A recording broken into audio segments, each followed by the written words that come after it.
Mga master, okay lang bang? Huwag niyong skip ang mga ad sa aking mga video kung okay lang mga master. Salamat sa solid na suporta po. Yon, what's up mga masters? Nandito na naman tayo sa panibagong araw, panibagong kabanata na naman ang pagsasama-samahan natin ngayon guys.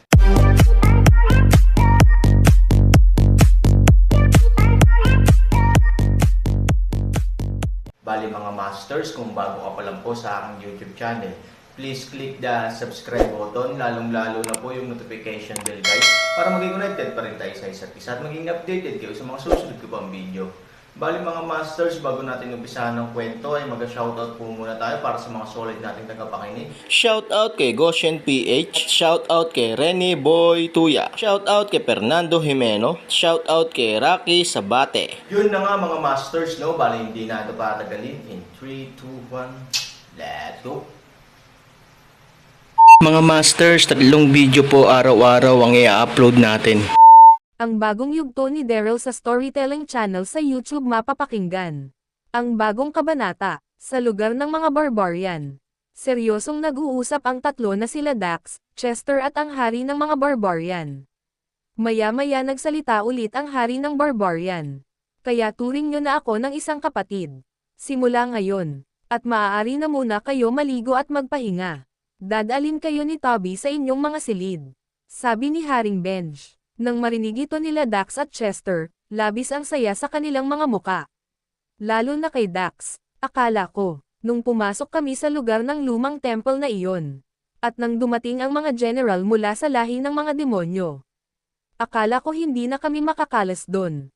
At ngayon ito kami ni Brother Chester nakatagpo ng isang kaibigan ni kapatid Daryl, at hindi lang basta-basta ang katayuan nito. Dahil may kakayahan ito upang mahanap si Brother Daryl at matulungan kami sa kung ano mang mangyayari laban sa lahi ng mga demonyo. Bulong ni Dax sa kanyang sarili. Maya-maya nagsalita si Chester. Kung ganun, salamat sa inyong kabutihan Brother Benj. Nais muna sana namin kumain. Maaari ba kaming kumain sa inyong magandang palasyo?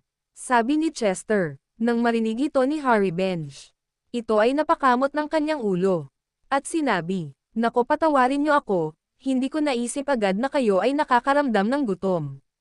Oo nga pala kayo ay naglalakbay kung saan-saan, para matakasan ang lahing demonyo. Hali kayo sumunod kayo sa akin, tutungo tayo sa lugar ng hapagkainan. Naglakad ang apat, na sila Dax, Chester, Toby, at Haring Benj. Nang makarating sila sa hapagkainan, inutusan ni Haring Benj si Toby na mag-utos sa mga kasambahay na magdala ng madami pagkain sa hapagkainan. At mamayang gabi sila ay maghanda ng isang pagdiriwang.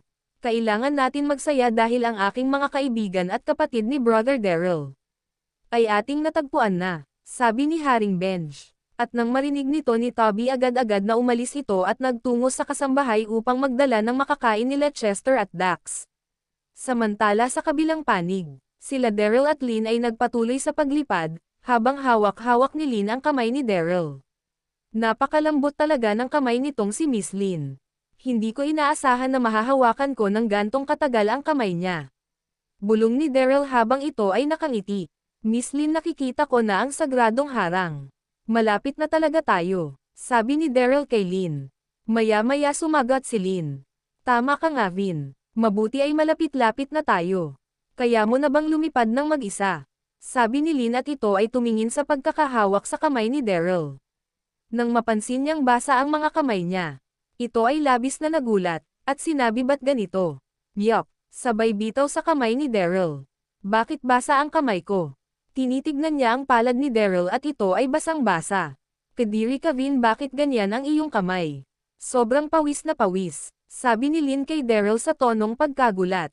Nang marinig ito ni Daryl, ito ay napakamot sa kanyang ulo at sinabi, Miss Lynn, kaming mga tao kapag ikaw ay masipag sa lahat ng gawain, magiging ganto ang iyong kamay. Tanda ito ng pagiging masipag ko sa aking buhay. Ang tawag sa ganto ay pasmado. Sabi ni Daryl nang nakangiti. Nang marinig nito ni Lynn, ito ay sumagot. Masipag. Saan ka masipag? Tamad na tamad ka nga magsanay at maglinang ng iyong kasanayan. Sasabihin masipag ka. Mapang-asar na sabi ni Lynn at ito ay tumawa. Haha. Ewan ko sa iyo Vin. Halika na nga, ayan na ang sagradong harang, puntahan na natin. Sabi ni Lin at ito ay nagpatuloy sa paglipad. Nang si Daryl ay naiwan. Ito ay nakangiti, sana ganyan lagi ang pag-uugali nito ni Miss Lin. Napakagan sa pakiramdam kung lagi siyang ganyan. Bulong ni Daryl sa kanyang sarili. At ito ay sumunod na din kay Lin. Ilang minuto ang lumipas. Nagpas siya na ang dalawang bumaba malapit na sagradong harang. Grabe, napakataas pala ng sagradong harang na ito, kung titignan mo sa malapitan. Paano ito nagawa ng mga elf na tulad mo, Miss Lin? Halos umabot na ito sa kalangitan. Sabi ni Daryl kay Lin. Nang may kuryosidad, nang marinig nito ni Lin. Ito ay ngumiti, tulad ng sinabi mong kasipagan. Ang mga lahi naming mga elf. Kung sa kasipagan lang sa inyong mga tao, ay walang-wala kayo. Ang mga kasundaluhan at mga normal na elf ay nagtulong, upang maitayo itong sagradong harang na ito. Ilang buwan din bago nila natapos ito. Ni halos walang pahinga ang mga iyon, para sa amin mga lahing elf, ginawa nila lahat para maging ligtas lang ang buong elf sa kamay ng mga Rakshia. Sabi ni Lin sa mahinang tono. Halika Vin, maglakad-lakad tayo. Kailangan natin matiyak na walang lamat ang bawat haligi ng sagradong harang na ito. Sabi ni Lin. Nang marinig ito ni Daryl, ito ay nag-isip. Ang galing din ng mga elf na ito. Mahal na mahal talaga nila ang kanilang mga nasasakupan. At anong nangyari sa lahi ng mga Rakshia? Bakit bumalik sila sa dating malupit na pag-uugali? Nang matalo ko ang kanilang pinuno, sila ay naging malapit sa akin, at unti-unti nagbago ang kanilang pananaw sa buhay, na hindi lagi pagpatay ang kanilang dapat gawin. Dahil din sa tulong ng babaeng iyon, ang pumalit noon sa hari ng mga Rakshia. Kamusta na kaya siya? Sabi ni Daryl. Nang makita ni Lin si Daryl ay wala sa likod niya. Ito ay sumigaw. Vin, sumunod ka sa akin. Mapanganib sa lugar na ito. Kaya hindi ka pwedeng lumayo sa akin.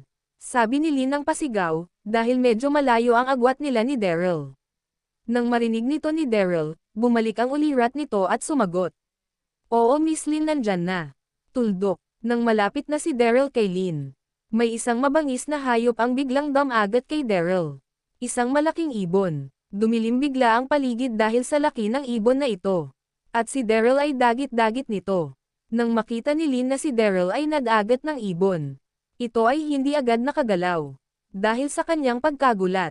Ano? Napakalaki ng ibon na ito, ang sukat niya ay parang isang silid ko na.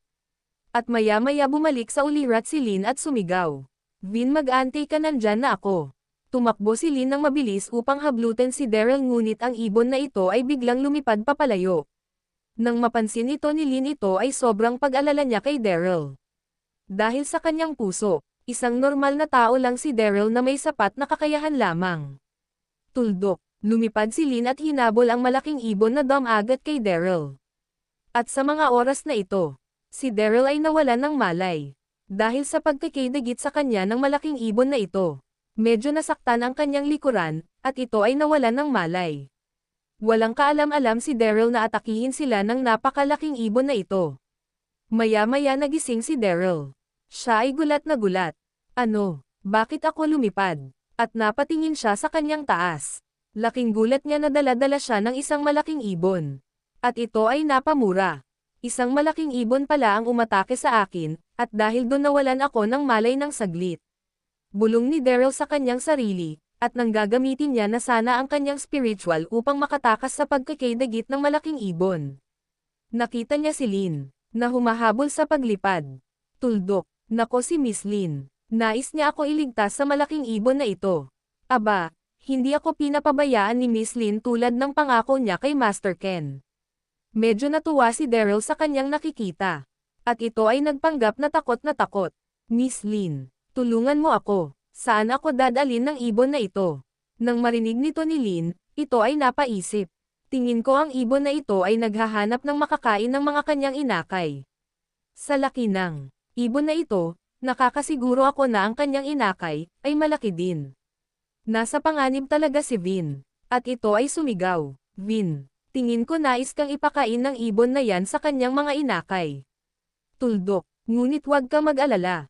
Hindi ko hahayaan iyon. Sigaw ni Lin. Mas binilisan ni Lin ang kanyang paglipad. At nang marinig ito ni Daryl, si Daryl ay palihim na nakangiti. Napakaswerte ko naman talaga. Ang masungit na babae na ito ay unti-unti na nagiging mabait sa akin. Palihim na nakangiti si Daryl na kahit konting takot o pag-alala sa kanyang puso ay wala. Ngunit si Lynn ay sobrang pag-alala para kay Daryl. Nang si Lynn ay malapit na sa paa ng malaking ibon. Iniabot nito ang kanyang kamay kay Daryl upang hawakan ito ni Daryl. Nang mahawakan ni Daryl ang kamay ni Lynn, pilit na hinayla ni Lynn si Daryl upang maalis ito sa pagkakaidagit ng mga kuko ng malaking ibon na ito. Ngunit sa kanilang ginawa, mas diniin ng malaking ibon ang pagkakaidagit kay Daryl. At ang mga kuko nito ay tumusok sa balikat ni Daryl. Sa pagtusok nito si Daryl ay medyo nasaktan. Aray, sabi ni Daryl. Nagpakita si Daryl ng isang emosyon na para bang ito ay sobrang nasasaktan.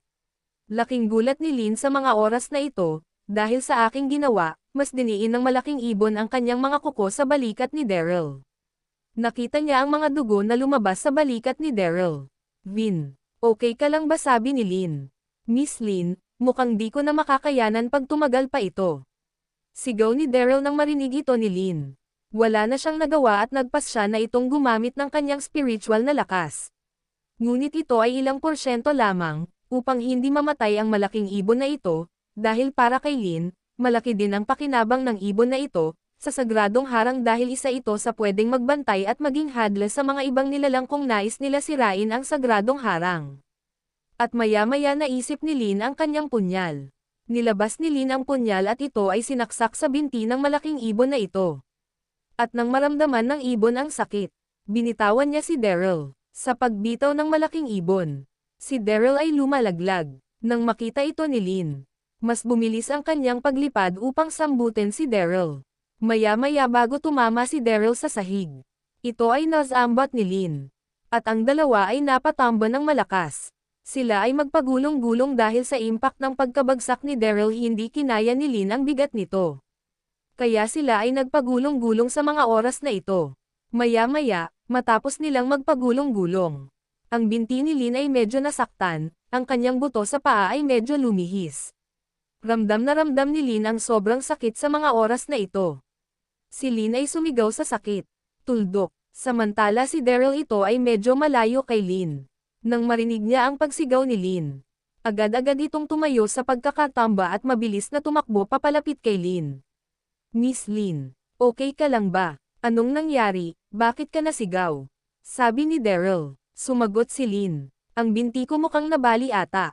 Nang makita ni Daryl na nakatagilid nga ang buto ng binti ni Lynn, ito ay medyo nag-alala. Nako, nasaktan si Miss Lynn dahil sa pagsagip sa akin. Yun na nga mga masters, no? Bali panibagong kabanata na naman yung natapos natin ngayong gabi. Muli, maraming salamat po talaga sa walang sawang suporta po sa aking YouTube channel na talagang inaabangan nyo po ang bawat upload ko po. Bali mga masters, magkita-kita ulit po tayo bukas ng gabi at ngayon po ay magpapaalam po muna tayo. Bali mga masters, bye-bye!